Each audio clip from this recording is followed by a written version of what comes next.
So the first thing you have to understand is this is the second best movie ever made about not being able to sleep. Give you that. Unfortunately, I picked the best movie ever about not being able to sleep a while ago, so I couldn't pick Which was Insomnia that? again. Yeah. Insomnia. Yeah. Insomnia. Yeah. Um, I've had really severe insomnia over for the last like month. And there are times where I feel like I'm about 60% of the way to having my own Tyler Durden right now. Like I have no memory of recording the show last week. Wow. Like watching back that like I don't know if you noticed, like I'm like this for a Yeah. lot of it, Yeah. because I'm literally living the part in this where he's like, you don't know if you're awake or you're asleep. Mhm. Like I got, according to my watch, I got 2 hours and 15 minutes of sleep last night. Like, Uh, I had like um, I just same here. I just couldn't sleep last night. yeah, Uh, it's been real rough. And so I wanted to pick a movie that I liked, but also was could kind of convey that. yeah. And I think the beginning part of this movie does such a good job of conveying what insomnia is like. The blinking Tylers in and out. Like Which you I see, I saw a lot more of those watching it this time than I yeah. remember seeing Yeah. before. I The think the first time you watch it, digital. you don't even catch them. I Yeah. think the digital version in high def makes it so much clearer Yeah. every time one of them pops up, Yeah. because I think it kind of draws it out a little bit. Oh, Like he's maybe got them you're on all. screen a little bit longer. A few more milliseconds. Right. There's some after effect of Yeah. it kind of thing. Uh, Because of the way compression works. Well, also, Um, usually there's a still kind of thing where the camera's not moving. right. And It's locked yeah, down. yeah, and so it's like, yeah, it's There's Nice, Chris. there's Nice. one shot in this movie also that is just like the coolest. I mean, there's a lot of cool shots, but there's one that's just the coolest thing I've ever seen. So I just wanted which is to finish I'll to tell sorry later. I just sorry don't want to forget to it. finish off my hold that thought. thesis. I also think about this movie in a way. I hadn't watched this for 15 years. Like this is the first time I watched this Oh, since like I watched this 2009. yearly. he's same here. And I felt like I got enough out of it the first 10 times I watched it, including with all the commentary tracks. And boy, the commentary tracks on this movie are fantastic. Fantastic.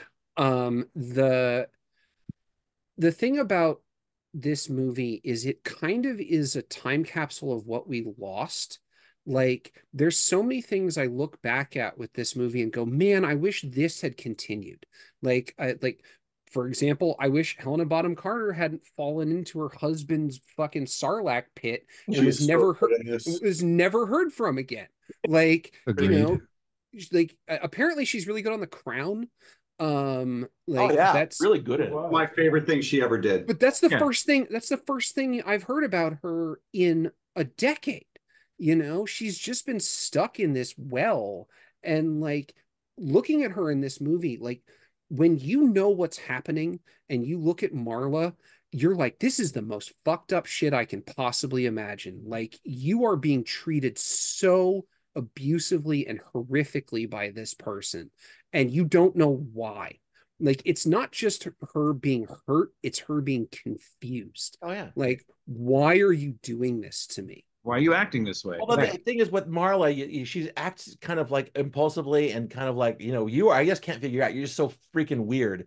And Well, you she's realize that's a story that's going to be told at the end of the film. Right. well, Her acting she's tough and independent and aggressive, but then I did feel bad for her watching this time because you're like, oh, she's just taking so much shit. Right. He's abusive. He is a horribly abusive boyfriend. Oh, yeah. Terrible. Yeah.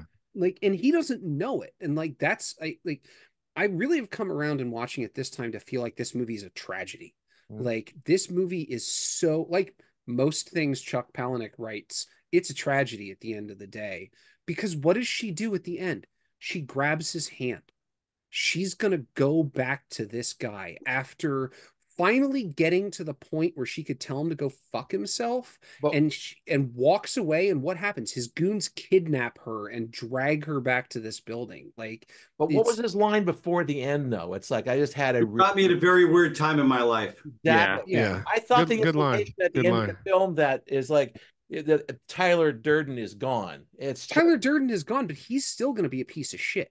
well, Like, Yeah, I well, if he's going to be he's going to be fully More embodied self-aware than he was a couple of days earlier. if Well, at you least won't be schizophrenic anymore. Is basically what I'm saying. if you believe in dissociative personality disorder, which I don't, Mhm. but if you do, this is what's called integration at Yeah. the end. Yeah. Like you don't actually kill the other personality, you integrate it into your personality. So he's actually going to be more Tyler Durden Oh yeah, no, in his life. Yes. That's Yeah, that's Tyler's got sucked into him. It's like he didn't go away. He's integrated. that's the tragedy. it's supposed to be- he's going to become this Brad Pitt type person. He's not But going to be isn't there some kind of symbolic moment there of? I mean, it's debatable because I Well, think that line, Tyler's dead as a separate entity. yeah. But Right. in like So understanding of psychology, he will be part of the narrator. And I think who is the but you could argue who is the stronger one now. You could argue that yes, that bad influence will always be inside you, but now I have more control over it. Yeah, Well, and at least And you're that's why he aware of it. says, and that's why he says, you met me at a weird time in my life. He's Yeah. saying, I've got this now. Like there was a physical manifestation of his struggle, which is the gunshot face Yes. of him saying, hey, that is such a good shot, man. When he pulls that trigger and you see his fucking cheek blow out. So I don't even know how. I mean, I know it's CG, but it just holds up like gangbusters. all It the looks CG, so good. all the CG in this movie holds up. I think I don't you know. there's a couple of moments in the film where there's a couple of moments in the film where Durden tries to get a definitive statement out of him, and he never can. There's the scene on the freeway where they're driving, and he lets go of the wheel, and he's like, "You just got to let go. You've got to let go. You can't control this." And it's like, "You tell me what you want to do before you die," and he doesn't have an answer. right. And the most definitive statement he has in this movie before the end is when he fucks up Angel Face, and then he's like, "I just wanted to destroy something beautiful." Right. But I'm just saying that's his moment where he fails to articulate what he wants, and at the end, he basically, I think he tries to commit suicide. Right? He puts a gun in his mouth and pulls the trigger. He's come completely to grips with death and his fear of it. In other words, this is more important than my death. I'm going to do this because what I'm doing is more important than my own life.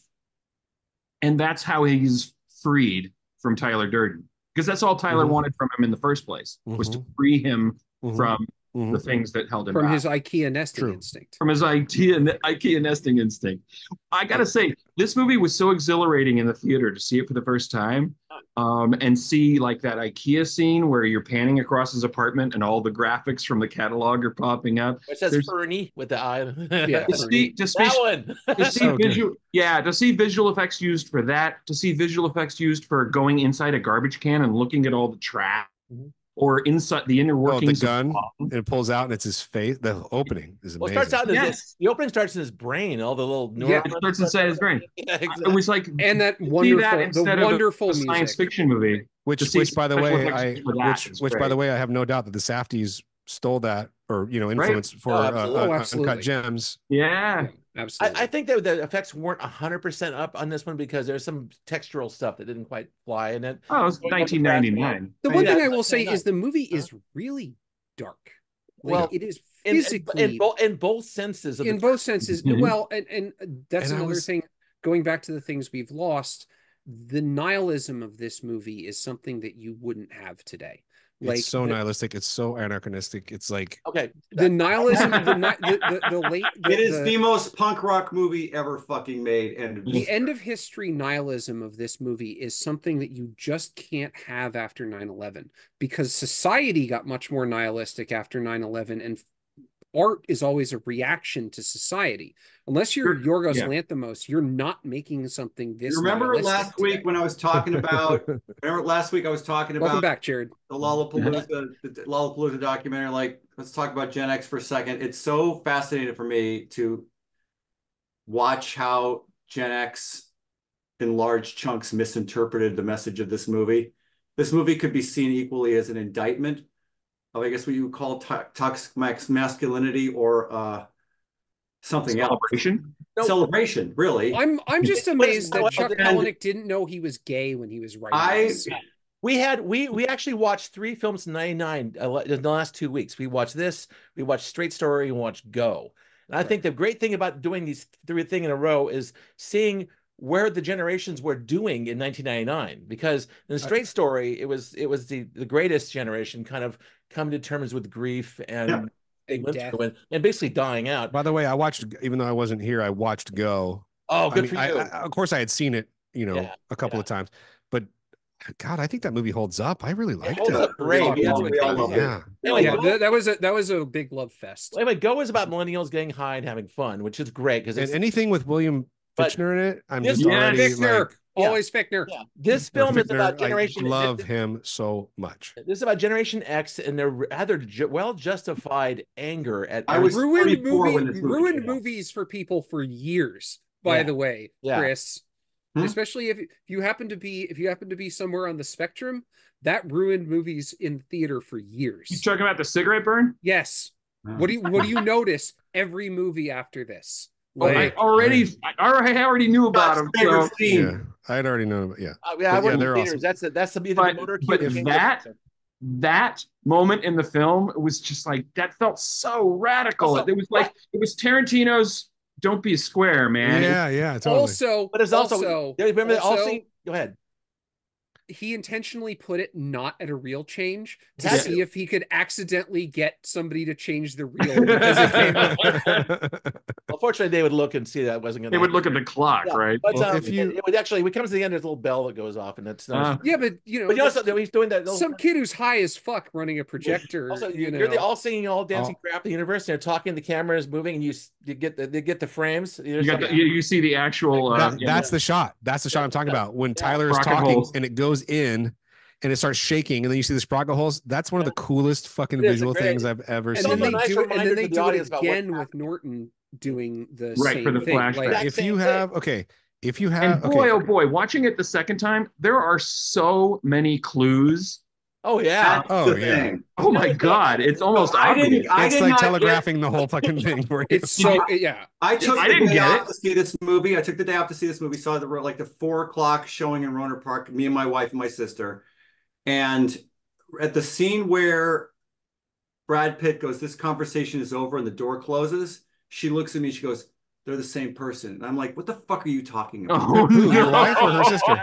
What the fuck are you talking about? And I've seen this movie 50 times since. It sits very comfortably in the top 10 movies for me of all time. But now that you watch it, the clues are so fucking obvious. Oh yeah, there's so many. When he's beating up himself in his boss's office, he says, "For some reason, I thought of my first fight with Tyler." Yes. Oh yeah. And but really, from a filmmaking standpoint, it's expertly done. Oh yeah. Like it was so well done that somebody who would like to think that they pay attention to movies like me managed not to really get it until it was way late in the movie. This shares some area with the Matrix, same year, right? That drop where you don't know what's going to happen until it happens. You know what I mean? Right. It's like it's a great year for making movies. I'm telling you, they knew what they were doing back then. So, and it was for most people who saw this, it was a huge surprise. I mean, everybody knows the story about this movie. Bill Mechanic greenlit it, and one of my favorite things is when the first scene, the first time they saw the clip with Helena Bonham Carter, it says something like, "I want to have your abortion." Yeah. They say, "You can't put that in the movie." And Fincher goes, "Fine, I'm going to replace it with something, and I'm going to make it contractually." And he goes to Jim Olds and he's like, "Make it worse." Make it worse. Exactly. It was amazing. I've been fucked like that since grade school. Like I said, this is A-list talent making a poke in the eye of a high order. This was a major Hollywood production that is like, "You're a fucking idiot. And everybody that's watching this movie is a fucking idiot. And we're going to rub your face in it for 2 hours. And you might, if you're enlightened, you're going to laugh your ass off." But I remember kind of being brought to tears by the end of this thing because it is such a punch in the face. And I'm at the time of my life when I saw this, I think I was maybe starting to drink the corporate Kool-Aid a little too much. And it was a healthy dose of perspective, like, "Whoa, dude, slow down." Yeah, like pump your brakes. Like maintain a healthy perspective. See, this primed me for that. Like I went into the corporate world. I needed to be punched in the face. There's the difference. Exactly. I was 16 when this movie came out. Well, you both got something you needed from it, though. This movie is a perfect choice for me right now because this is so funny, but if you have any idea how much I loved this movie, so I just acted in my film, as you guys know. Tyler Durden at the end of this movie shaves his head, right? Right. I know that famously Brad Pitt chipped his tooth for this. Yeah. But it's okay, you guys, I'm not joking. Like, look at my eyebrow and my hair. Oh my. That's a little different. Mm-hmm. Yeah. Oh yeah. Okay. Because Brad Pitt has a shaved eyebrow, I did that for my movie and I shaved my head. Oh my God. That's great, man. Because it's too bad you couldn't get that porn shirt. You know, I know. I wanted that. I haven't Dude, seen when I watched this, I went out and bought that leather jacket that he has, the red one. One with the stripes on it? No, the leather. The fucking red leather. the 70s. Oh, yeah. But that white beater he's wearing at the end, that's like with the comic book on it and the sex or whatever. Like, I wanted that. I scoured every secondhand store. But anyway, like, I literally shaved my eyebrow and shaved my head because subconsciously I'm always like,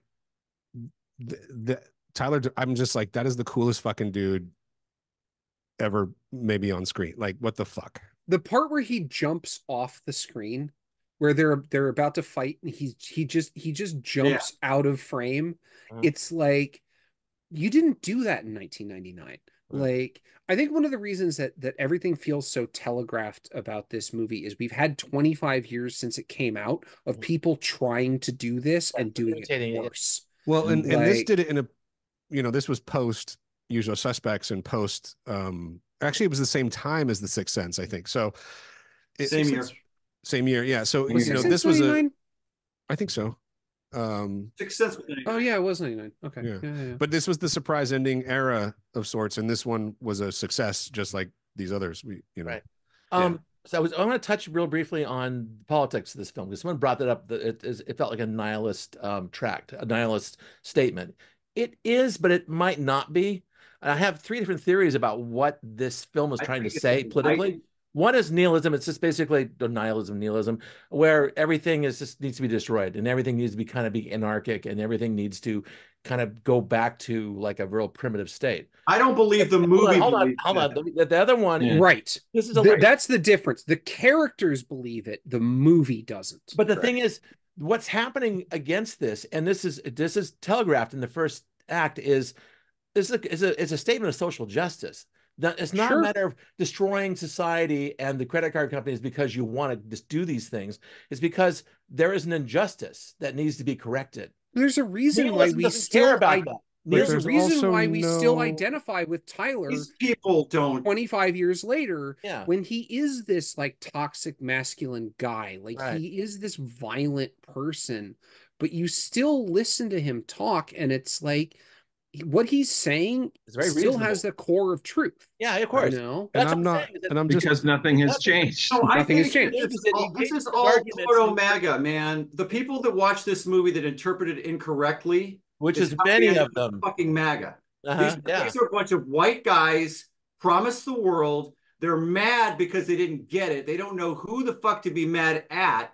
Right. They're mad at corporations. They're mad at Starbucks. They're mad at their boss. They're mad at the fact that they know what a duvet cover is. Hello, I work for a duvet cover company.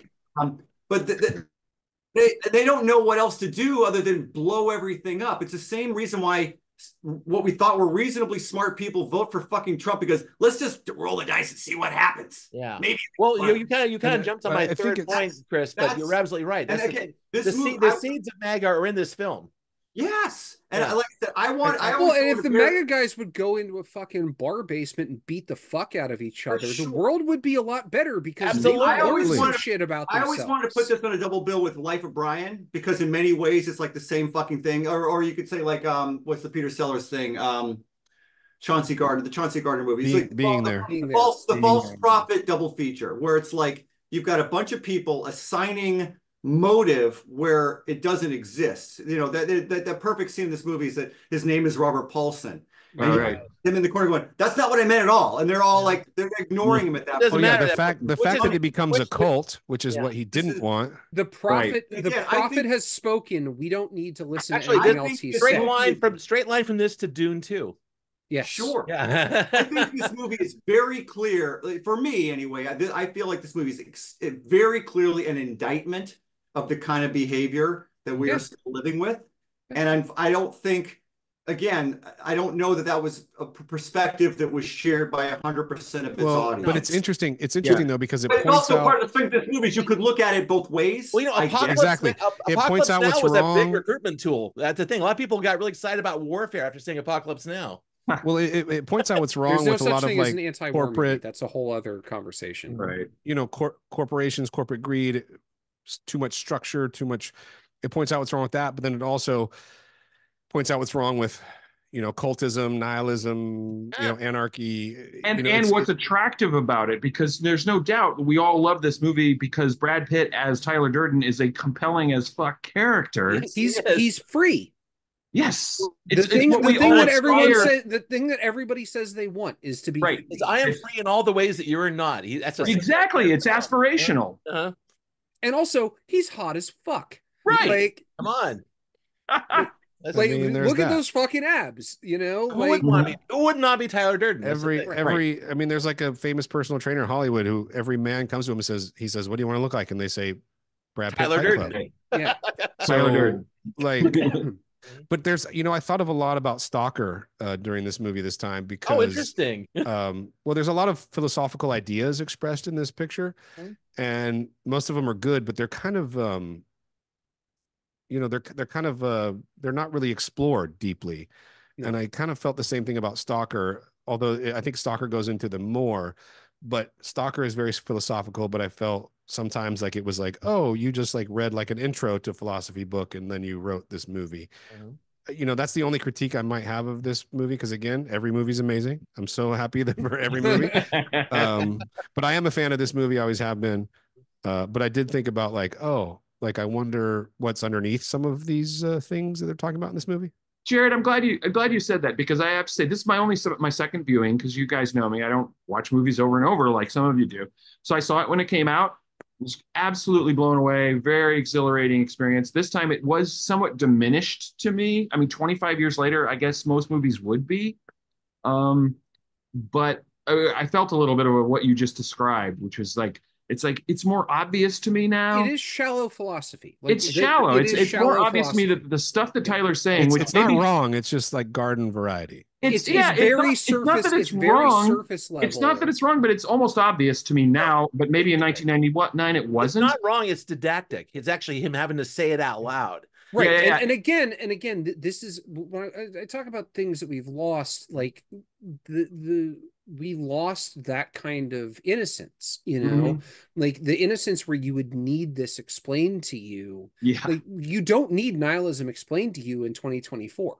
You know, like you don't need and it's not just that we're older. Like, did you bring up 9/11? It's like, yeah, no, they could not make a major studio movie which ended with skyscrapers being blown up.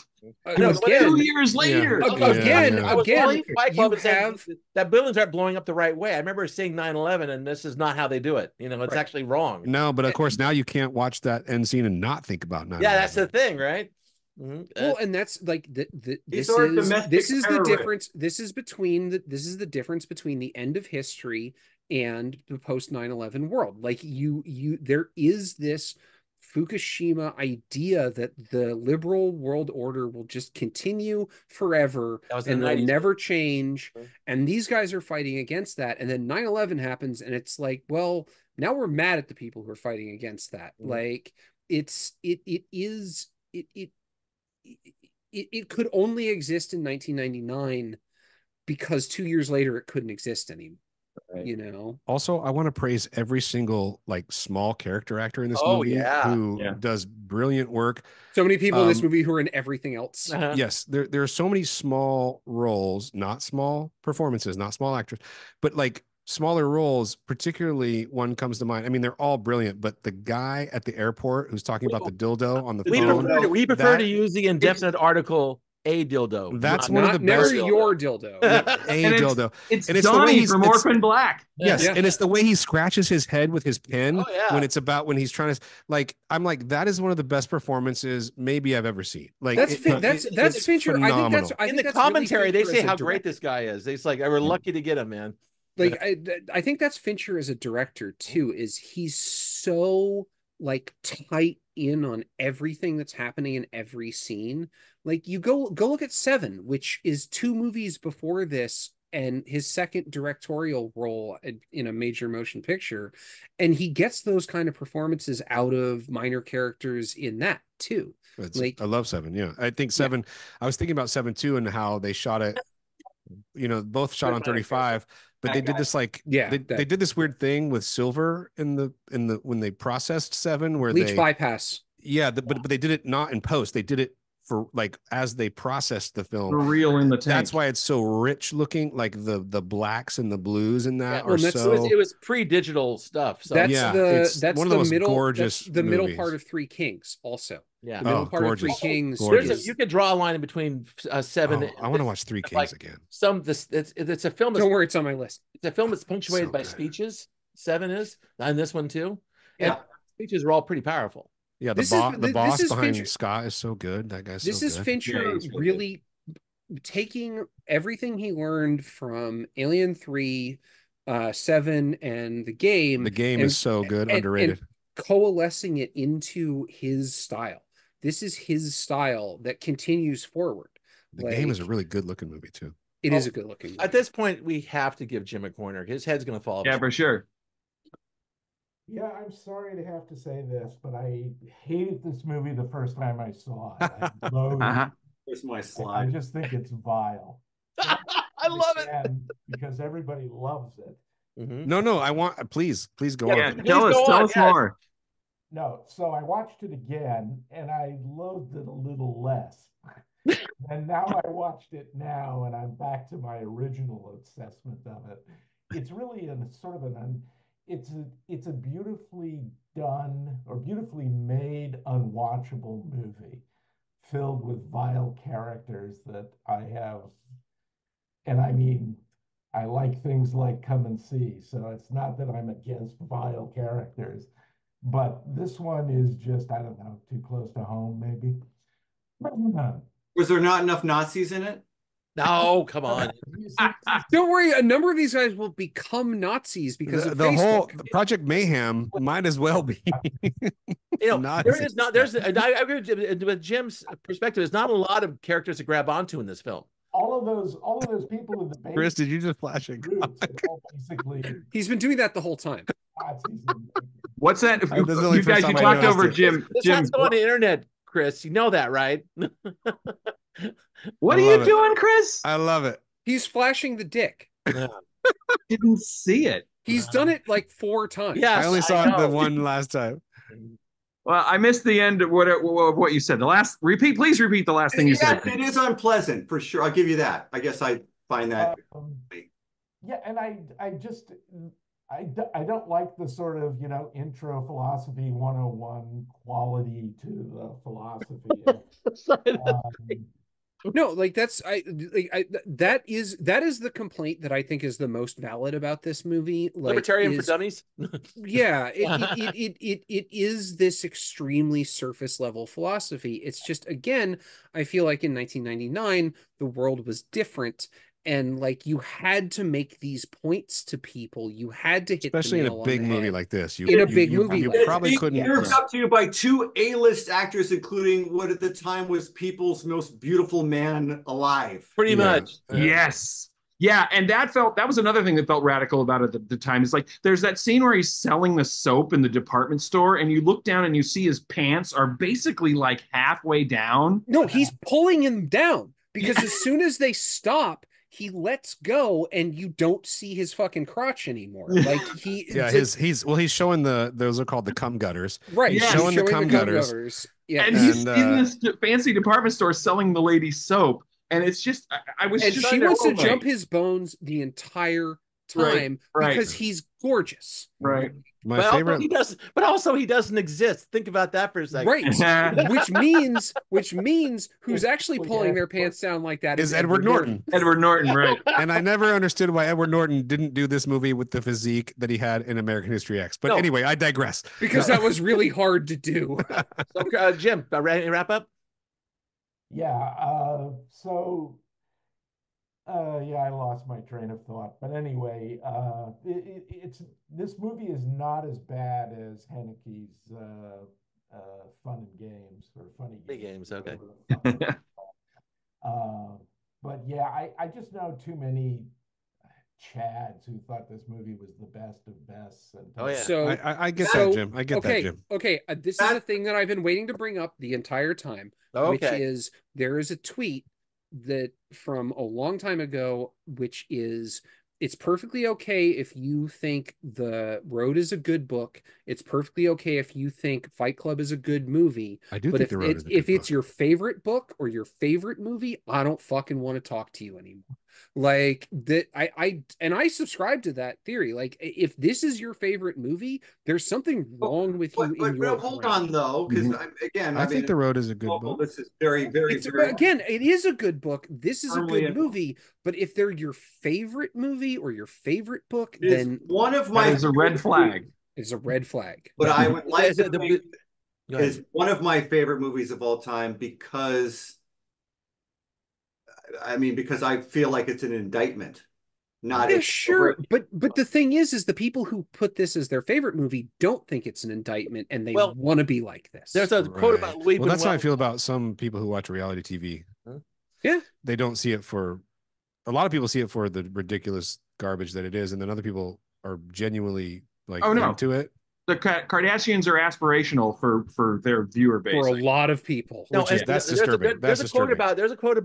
about Unshawn Deleu by Buñuel Yeah. says it's actually the film was actually a passionate call to murder, and that's Right. what you're talking about, Tad. The Road and this are passionate calls to murder. They're Right. basically nothing matters, everything should be dead, and that's Right. and if this is those are people's favorite films, you gotta wonder. You know what I mean? You gotta wonder. But The Road is just so beautifully written. Well, yeah. Also, one last thing is one last It is thought disturbing. before we go out. This film for me, when I was watching it this time, made me really want America to ban guns because I think that men need to. And there's not a lot of kind guns in this movie, honestly. No, I know there's not, Yeah. and that's the thing. It's weird. But the men need to. Some men need to kind of channel their anger and This is about the masculinity intimacy of violence. to the intimacy of violence, but bar fights and fighting, right? No Yeah. one does that anymore because you can get shot. You know what I mean? Right. And the Right. thing is, this kind of beautiful, and this film is beautiful in the way that it actually kind of understands that men need an outlet. You know that men actually have to fight sometimes, and Well, it's on a base level. It's how, Mhm. unfortunately, we have to solve problems I unless you regret just every run fight away. I've ever been in. yeah. Well, I don't feel like I learned anything or got any better from any fight that I've been I've in, been in a whether I couple won or fights. lost. I've witnessed a few more bar fights, and like I said, overseas, I've seen some massive bar fights because there's no guns over there in Europe and Germany. I mean, the UK and Germany, people it goes to its logical conclusion. It's great, you know. There and this film In a way, that's one thing that's very unrealistic about this movie is that even when Tyler Durden has a whole army, they don't have guns. Yeah. Well, it is Delaware. Well, and it's Yeah. also they're blowing shit up. They're not trying Also, to just LA murder as people. Delaware works really well in this film. Yeah, it's good stuff. Yeah, because neither of them are real places. Probably not. All right. Well, anyway, let's go to cards, man. Also one of the single greatest music cues in movie history at the Yeah. end. Yeah, The right. soundtrack Yeah. is very good. Yeah. I I have the this. Dust Brothers, man. This The was Dust the Brothers. golden era of having these DJs doing soundtracks. BT for Go and who did the Matrix? Well, the Matrix is all propeller heads. different people. It's A lot of there's propeller heads. Yeah, exactly. it's- But and then this was something else. And the Chemical, yeah, the Dust Brothers. Also, I no love one's the Chemical mentioned, Brothers too. Dust no one's Brothers. mentioned This is the Close. Dust Brothers. the son of the guy that shot Blade Runner made this movie. I don't think he's with us anymore, and I think this is also a tremendously well shot movie. it is very well. It's shot. really it looks well great. lit. It does look like, I think 7 is technically more beautiful. Just Yes. but this is the lighting in this movie is spectacular. There's so much more going on in The this set than design and the costumes. The Is set like, design is impeccable. No. That house that they live in is just it's just a one big three great David Fincher houses is the Gluttony apartment, this house, and the house from Panic Room. Like yeah. that man can shoot a fucking house, especially if he has it built for him. Yeah. Yeah, and which I'm sure is the All right, case. this is it. Let's go. 10 stars would recommend. Let's go to cards. Come on. 10 thumbs. All my Right. fingers are up. Oh, Jim went from down to middle. Jim's at 9 o'clock. Okay, good enough. All All right. It's 3 o'clock. I love this Or movie. 3 o'clock. Tiger of Mice. I'm honestly surprised we didn't get one of these. Like, 3 o'clock. I think that would be appropriate just as praise based on this Right. movie. Oh, I thought that time, two Chris. middle fingers That's up kind of for one of Fight those, Club. isn't it? Yeah. Yeah.